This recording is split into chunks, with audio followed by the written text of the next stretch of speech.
During December 1941, Wehrmacht forces positioned beyond Moscow resorted to incinerating their own gear to stay warm. Soldiers bundled their feet using Soviet periodicals. Men observed fellow troops losing digits to the bitter cold. Germany's formidable military force, which had conquered France within 6 weeks, met its match not through combat. Their downfall came from something much more fundamental. The army proved incapable of maintaining supply routes to its fighting men. This account reveals how Earth's most dominant war machine crumbled.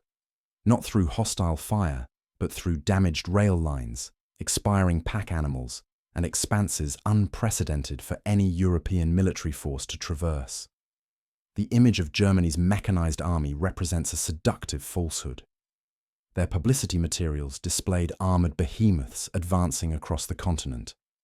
The truth proved starkly different, agonizingly different.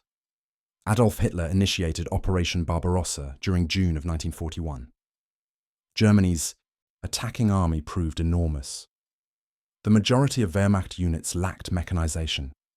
Their dependence fell upon something archaic, the equine. 750,000 horses transported German provisions, heavy guns, and injured personnel.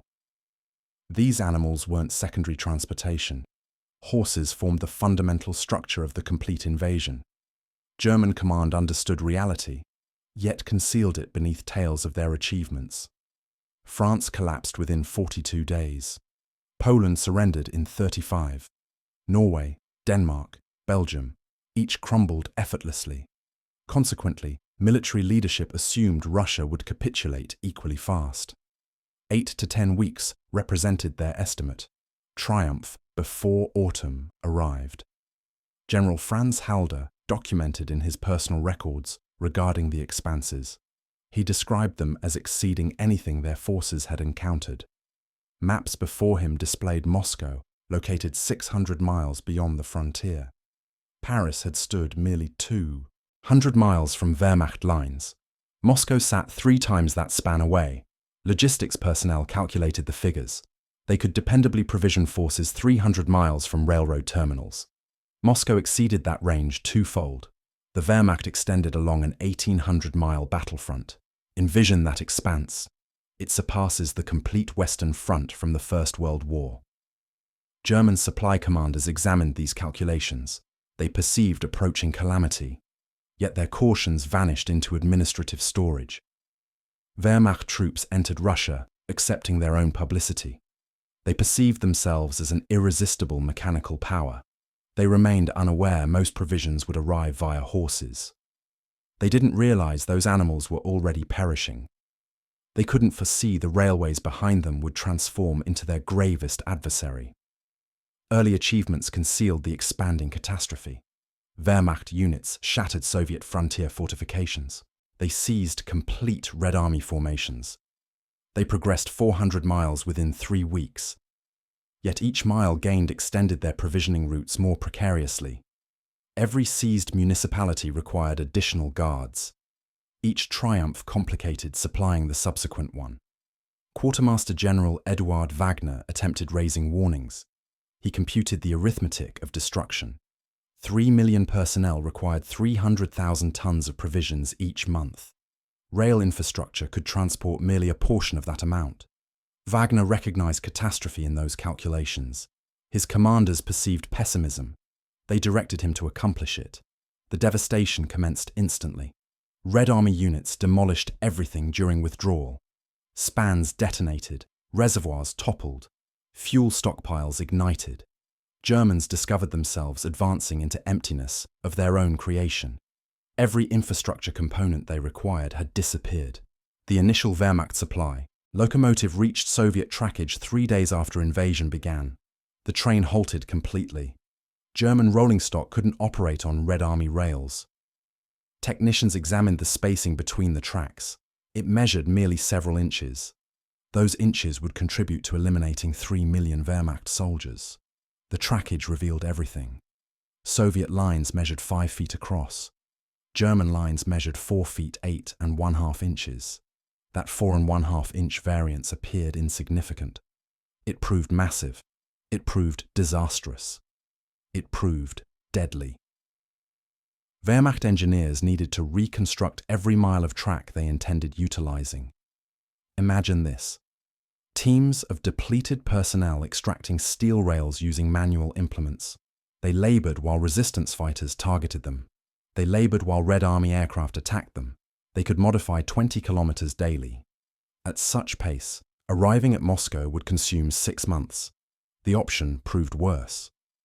Germans needed to empty complete trains at the frontier. They transferred cargo to Soviet locomotives.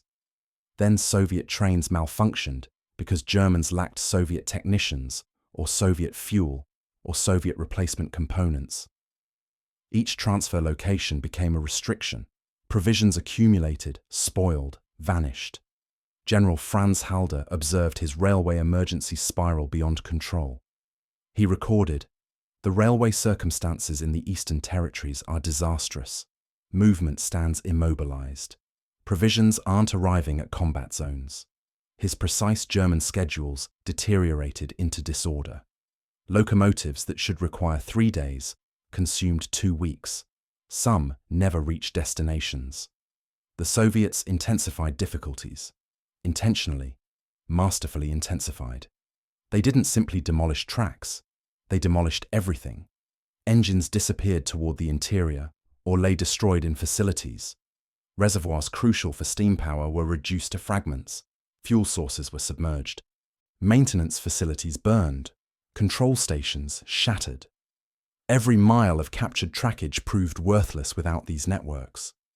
Wehrmacht railway personnel exhausted themselves attempting to repair the irreparable. By October of that year, they'd modified 1,000 miles of track. They required 6,000. Cold weather approached. The arithmetic proved straightforward. The result proved inevitable. They would come up short. Werner Müller served as a Wehrmacht soldier who witnessed the breakdown occur. He communicated homeward, "We were compelled to utilize horses increasingly as locomotives ceased arriving. Pathways transformed into marshlands. It resembled conducting warfare from a previous era." His formation waited 3 weeks for munitions that never materialized. Consequently, when the Soviets engaged, they battled with blades. The locomotives that managed operation faced resistance assaults. A span exploded, a rail bent, a train overturned. Each assault meant days of postponement. Days when Wehrmacht soldiers hungered. Days when munitions didn't materialize. Days when cold weather gear remained in Polish storage facilities. The resistance fighters understood precisely their actions. Every rail they eliminated represented a Wehrmacht soldier who wouldn't receive nourishment. General von Bock required 30 trains daily to assault Moscow. He obtained 18, occasionally 12, occasionally 0. The absent trains signified absent projectiles, absent petroleum, absent nourishment. His forces attempted fighting history's largest engagement, yet they accomplished it with half the provisions they required. It resembled attempting to complete a marathon while someone gradually suffocates you. Provision officers made impossible determinations. Dispatch munitions or nourishment, medication or petroleum, cold weather garments or armored vehicle components. Every determination meant something critical didn't materialize. Every determination meant personnel perished, not from Red Army projectiles, from Wehrmacht provisioning. 750,000 horses entered Russia with the Wehrmacht. They transported heavy guns. They hauled provisions. They moved injured personnel to safety. They formed the force's foundation, and they were expiring. Continental horses weren't constructed for Russian cold seasons. Wehrmacht military horses originated from the temperate regions of Bavaria and the Rhineland. They began expiring when temperatures reached -10 Celsius. By -20, they expired in masses. By -40, they expired upright, solidified frozen in their restraints. The animals required nourishment, enormous quantities. Each animal demanded 20 pounds of feed each day. Calculate this. 750,000 horses multiplied by 20 pounds equals 15 million pounds of feed every single day. That exceeds the weight of all the munitions the force required. Yet the railways couldn't transport human nourishment, much less animal feed. Famished horses consumed anything. They gnawed bark from timber until their mouths hemorrhaged. They consumed thatched coverings from Soviet dwellings. One soldier described observing horses consuming the leather restraints from other horses. Heinz Guderian personally documented regarding horses expiring in their positions from depletion and cold. He observed his provision network disintegrate one deceased horse at intervals. The temperature dropped during November of 1941, -40°C. Horse respiratory organs filled with ice formations. Their hooves fractured and hemorrhaged. Ice developed between their tissue and outer covering. Veterinary personnel executed thousands of agonizing animals, yet there weren't sufficient projectiles. Some horses were abandoned to expire gradually, their cries resonating across the frozen plains. Hans Roth, a soldier at the battlefront, depicted the nightmare. The pathway was scattered, with deceased horses, solidified frozen. We needed to utilize explosives to relocate them. The surviving horses proved worse. They stood motionless, skeletal structures visible, vision glazed. We understood they'd be deceased by sunrise. His formation commenced with 200 horses. By December, they possessed 12. Without horses, everything halted. Heavy gun pieces remained abandoned because nothing could transport them. A 105mm artillery piece weighs 3 tons. Without horses, it transforms into a 3-ton obstruction. Provision carts full of nourishment remained 50 miles from starving forces. Nobody could relocate them. Injured personnel expired because medical carts had no horses to transport them. Wehrmacht soldiers attempted replacing horses with human strength. They positioned themselves in restraints. They transported sleds like beasts. One commander described observing an entire infantry formation moving a single provision sled through the frozen precipitation. It consumed 8 hours to relocate it 1 mile. Within was grain that had already solidified frozen and couldn't be consumed. The horses that endured were phantoms. Their skeletal structures appeared through irregular fur. Ice suspended from their breathing passages. Their vision was lifeless, empty.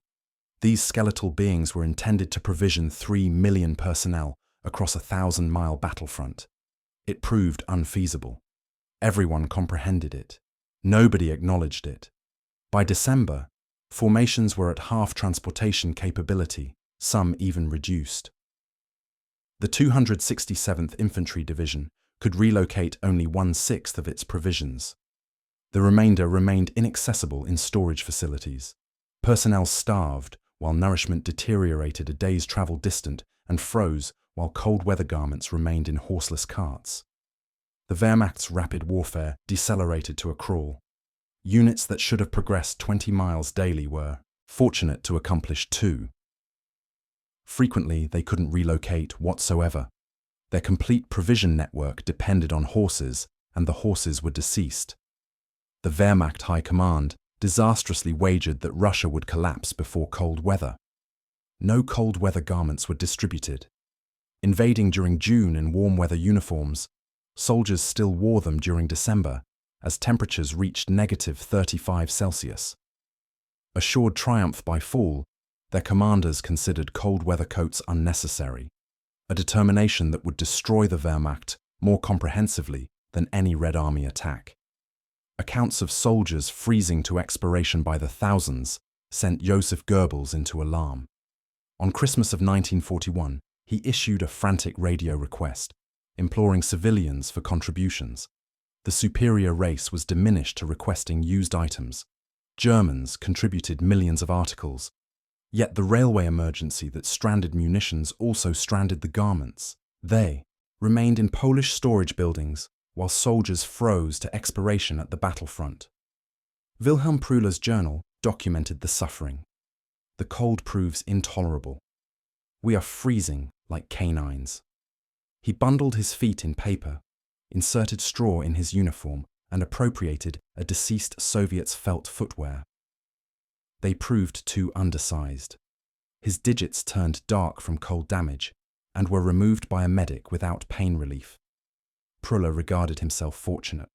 Cold damage casualties rapidly overwhelmed medical formations. By January's conclusion, they exceeded battle casualties. Climate had incapacitated more Wehrmacht soldiers than the complete Red Army. Soldiers resorted to frantic measures, bundling their feet in floor coverings, inserting periodicals into their uniforms, and applying weapon lubricant on their outer covering, which then solidified and required removal. Field Marshal von Bock documented his superior formations were non-battle capable, not vanquished, yet frozen. The 2nd Panzer Unit had more personnel hospitalized for cold damage than it had operating armored vehicles. Complete regiments simply froze to expiration in their defensive positions. The extreme cold provided no justification.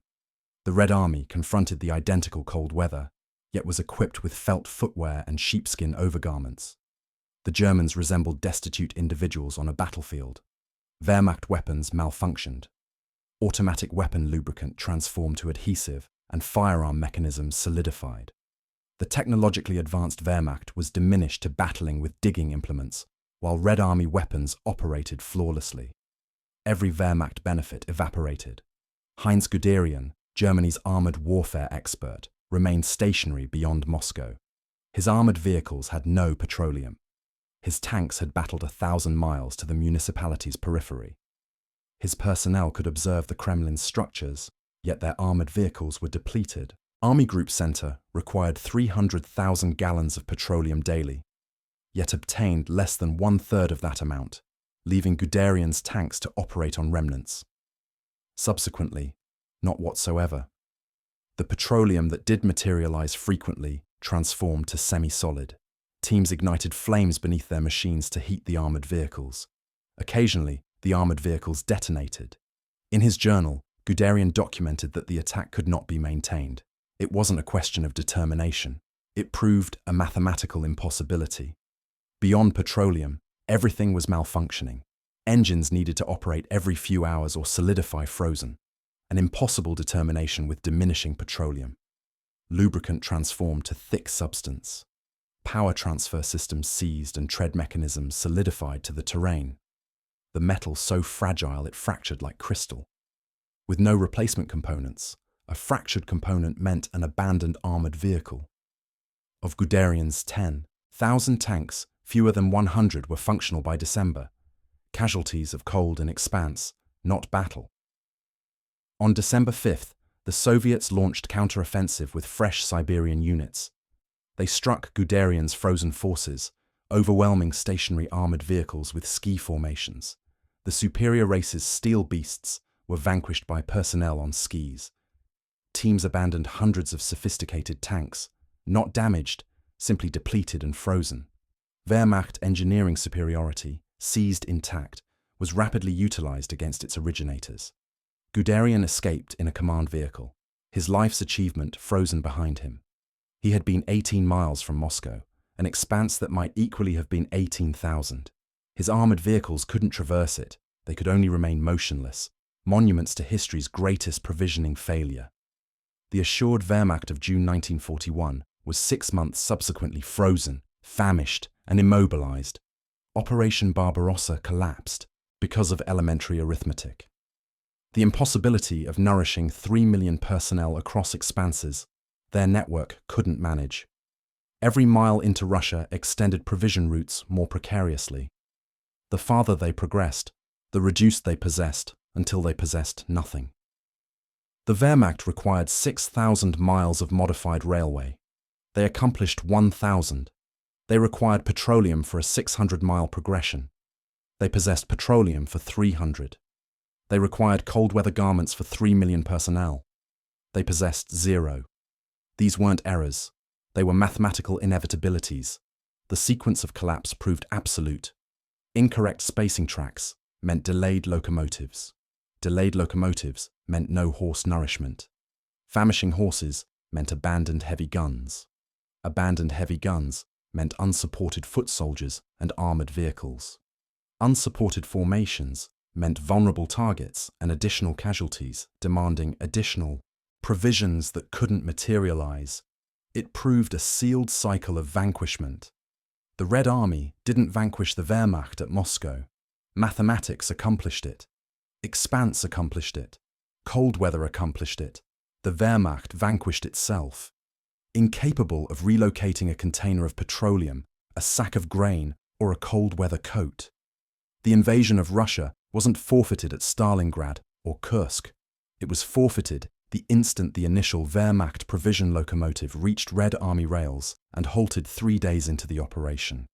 Everything subsequent was simply the execution of provisioning arithmetic, unfeeling calculations that don't acknowledge racial dominance or millennial empires.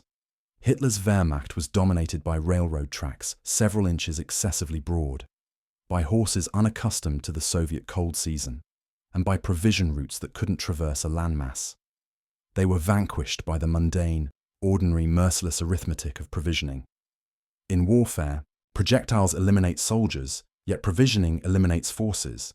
If you appreciated this account, press subscribe for additional captivating Second World War historical explorations every week. Thanks for watching.